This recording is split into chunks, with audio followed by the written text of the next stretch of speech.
Ülkemizin son yıllarda dış politikada yaptığı atılımlara paralel olarak Devlet Personel Başkanlığı hizmetlerini ülkemiz sınırları dışına taşıyarak yabancı ülkelerde başta muadili olan kurumlarla olmak üzere kamu çalışanlarının vizyonunun geliştirilmesi amacıyla protokoller sağlamakta, uluslararası alanda da etkinliklerini sürdürmektedir.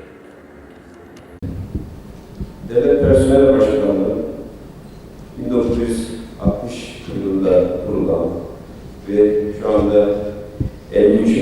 yıl dönümünü geride bıraktığımız ülkemizin çok güzide bir kamu kurumu.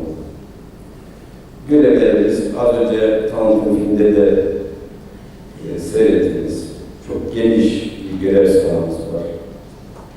Yaklaşık 3 milyon kamu görevlisi ve sayıları yaklaşık 2000 üzerinde olan kamu kurumlarının her türlü görev, yetki ve sorumlulukları kapsamında kamu çalışanlarından bütün görev, yetki ve sorumluluklarından sorumludur. 81 il valimiz,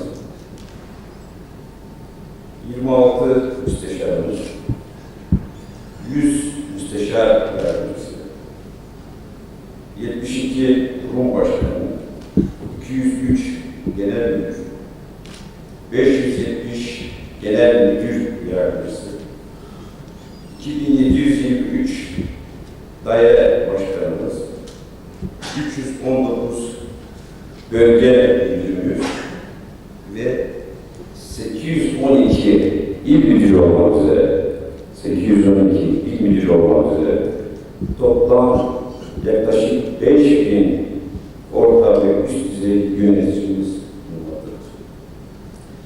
Ayrıca şu anda da aramızda bulunan şube müdürü, müdür gibi orta düzey 50.000 civarında yöneticimiz bulunmaktadır.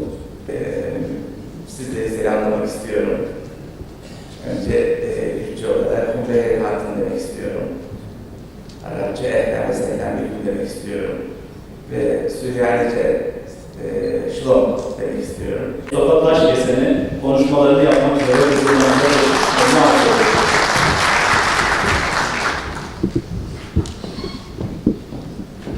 İyi bir yönetici, çalışanların yapmak zorunda olduğu işleri gönüllü olarak yaptırma sanatıdır diyebiliriz. Yine bir zat-ı muhterem, yabancı bir zat-ı muhterem, iyi bir yönetici, sıradan insanları sıra dışı işler yapar hale getirir demekle işin başka bir, belki biraz bilim, belki biraz sanat yönüne dikkat çekiyor.